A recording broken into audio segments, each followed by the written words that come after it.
Suatu ketika ada seorang gadis kecil. Suatu ketika ayahnya yang kaya menikah dengan ibu tiri yang jahat.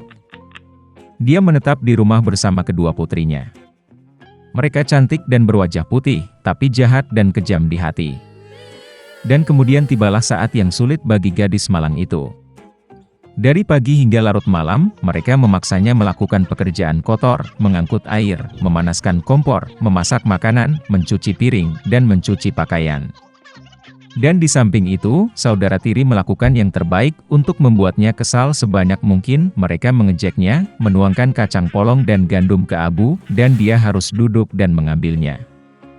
Di malam hari, ketika dia lelah bekerja, dia harus pergi tidur bukan di tempat tidur, tetapi di lantai di sebelah kompor. Dan karena dia selalu dalam abu, debu dan kotor, saudara perempuannya memanggilnya Cinderella. Tetapi kemudian pada suatu hari raja memulai pesta, yang seharusnya berlangsung selama 3 hari penuh, dan memanggil semua gadis cantik di negara itu ke pesta itu sehingga putranya dapat memilih pengantin untuk dirinya sendiri. Ketika dua saudara perempuan yang disebutkan itu mengetahui bahwa mereka juga dapat datang ke pesta itu, mereka langsung mulai berdandan dan bersolek. Cinderella juga ingin pergi menari, tetapi ibu tirinya tidak mengizinkannya pergi, karena dia tidak punya baju atau sepatu, dan dia kotor. Dan kemudian ibu tiri yang jahat menuangkan semangkuk gandum ke abu, dan berkata bahwa jika Cinderella mengumpulkannya dalam 2 jam, maka dia bisa pergi dengan saudara perempuannya. Cinderella pergi ke taman dan menangis. Dan kemudian 2 burung merpati putih terbang masuk, diikuti oleh kawanan burung yang berbeda. Mereka menukik di atas abu dan mulai mematuk, jadi mereka memilih semua biji-bijian dalam mangkuk. Dalam waktu kurang dari 1 jam, mereka menyelesaikan pekerjaan mereka, dan semua orang terbang kembali. Cinderella membawakan mangkuk untuk ibu tirinya, mulai bersukacita, berpikir bahwa dia bisa pergi ke pesta. Tapi ibu tirinya tidak mengizinkannya masuk. Dia membelakangi Cinderella dan bergegas bersama kedua putrinya ke pesta dansa. Ketika tidak ada yang tersisa di rumah, Cinderella duduk di lantai dan menangis dengan sedih. Dan kemudian 2 burung merpati putih terbang masuk, diikuti oleh kawanan burung yang berbeda, dan mereka membuang pakaian dan sepatu mereka, berkilau dan semuanya dari emas. Dia dengan cepat mengenakan gaun ini dan mendatangi pengantin wanita. Mereka melihat saudara tiri dan ibu tirinya dan berpikir bahwa itu pasti putri yang aneh, dia sangat cantik dengan gaun emasnya. Tidak pernah terpikir oleh mereka bahwa itu adalah Cinderella. Pangeran keluar untuk menemuinya, meraih tangannya dan mereka mulai menari.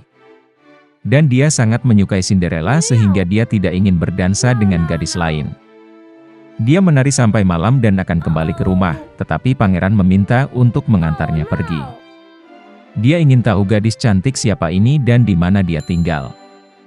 Tapi Cinderella lari darinya dan naik ke tempat perlindungan merpati. Pangeran memerintahkan untuk menghancurkan tempat perlindungan itu, tetapi tidak ada siapa-siapa di dalamnya.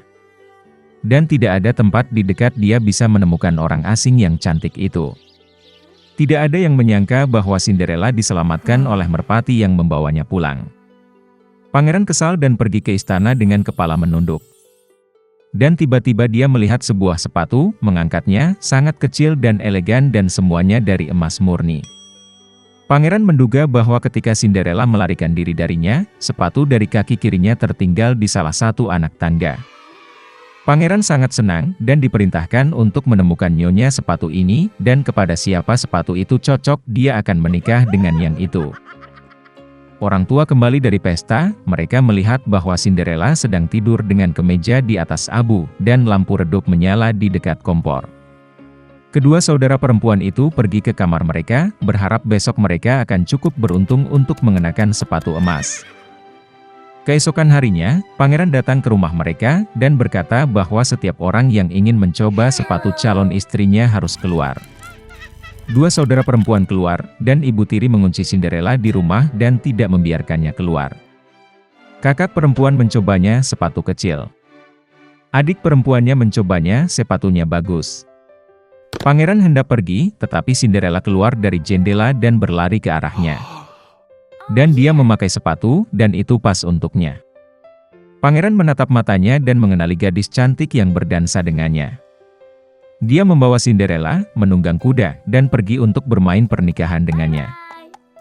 Dan dia memerintahkan saudara perempuan dan ibu tiri untuk dikunci di rumah mereka, dan jangan pernah membiarkan mereka keluar dari sana. Beginilah cara mereka dihukum karena kejahatan dan penipuan mereka. Di satu kota besar, dua anak miskin tinggal di lingkungan itu, Kai dan Gerda, yang saling mencintai seperti kakak dan adik. Orang tua mereka mengizinkan mereka untuk mengunjungi satu sama lain di atap dan duduk di bangku di bawah mawar. Di musim panas, mereka menghabiskan seluruh waktu mereka di sini, menciptakan permainan yang berbeda, dan di musim dingin mereka senang duduk di dekat perapian yang hangat dan mendengarkan kisah-kisah menakjubkan yang sering diceritakan nenek mereka kepada mereka. Suatu ketika anak-anak melihat buku bergambar, Kai merasakan sesuatu menusuk mata dan hatinya. Ini adalah pecahan cermin dari Nyonya yang berkuasa, Ratu Salju. Sejak itu, perilaku bocah lelaki itu berubah secara dramatis. Dia menjadi pemarah, kasar, dan kejam. Suatu hari, Kai pergi tobogan dan tidak pernah kembali. Ketika Gerda mengetahui tentang hilangnya Kai, dia menangis lama sekali. Tapi dia yakin Kai masih hidup, jadi dia memutuskan untuk pergi mencarinya. Untuk waktu yang lama Gerda berjalan melewati hutan, melewati ladang, dan kemudian dia menemukan sebuah rumah yang indah, terkubur dalam bunga. Nyonya rumah keluar padanya itu adalah penyihir tua dengan topi jerami besar. Wanita tua itu sangat menyukai Gerda, dan karena itu dia memikat gadis malang itu dan meninggalkannya bersamanya selamanya. Gerda lupa tentang tujuan perjalanannya, dan menghabiskan banyak waktu bermain di taman indah dari Nyonya rumah yang ramah. Suatu kali dia secara tidak sengaja melihat mawar, dan mengingat Kai, dan segera bangun dari sihir, pergi ke jalan. Dalam perjalanan, Gerda bertemu seekor gagak pintar yang besar. Dia memberitahu gadis itu bahwa dia mengenal seorang putri yang akan menikah, dan tunangannya sangat mirip dengan Kai. Burung gagak setuju untuk membawa Gerda kepadanya. Begitu sampai di istana, Gerda berhasil melihat calon pangeran. Sayangnya, itu bukan Kai. Sang putri, setelah mendengar kisah sedih gadis itu, memberinya kereta emas dengan kusir dan pelayan, serta sepatu, sarung tangan dan gaun yang indah. Dan Gerda berangkat. Di hutan yang gelap, kereta yang berkilauan segera menarik perhatian para perampok yang segera menyerangnya.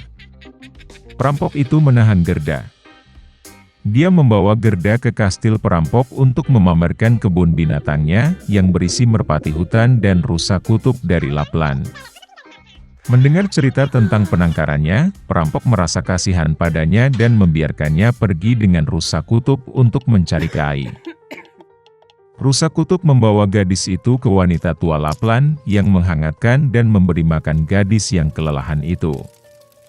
Dia menulis beberapa patah kata pada cat kering kepada temannya Finn yang tinggal di dekat istana Ratu Salju, meminta untuk membantu gadis itu. Dia menjelaskan kepada Gerda bahwa alasan perilaku buruk Kai adalah pecahan cermin yang mengenai hati dan matanya, dan dia tidak akan pernah sama jika es tidak meleleh oleh kekuatan hati yang penuh kasih dan hangat. Gerda pergi ke istana Ratu Salju sendirian, tidak ada yang berani mendekati rumah Nyonya yang berkuasa.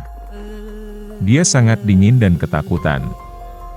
Menemukan dirinya di kastil, Gerda terkejut betapa dingin, sunyi dan mati dia. Segera dia melihat Kai yang membiru sepenuhnya, hampir menghitam karena kedinginan. Anak laki-laki itu duduk di sudut dan mencoba untuk meletakkan kata keabadian dari gumpalan es, karena dalam hal ini dia akan menerima seluruh dunia dan sepasang sepatu roda baru sebagai hadiah dari Ratu Salju. Gerda bergegas menghampiri Kai, memeluknya erat dan menangis. Dengan air matanya yang panas, ia melelehkan serpihan yang menempel di hati bocah itu. Setelah mengangkatnya, Kai juga mulai menangis, dan pecahan kedua mengalir dari matanya bersamaan dengan air mata. Betapa bahagianya mereka melihat satu sama lain. Tapi tidak ada waktu untuk bersukacita. Mereka harus keluar dari istana es sebelum Ratu Salju kembali. Saat Kai dan Gerda akhirnya keluar dari kerajaan Ratu Salju, mereka bergegas pulang.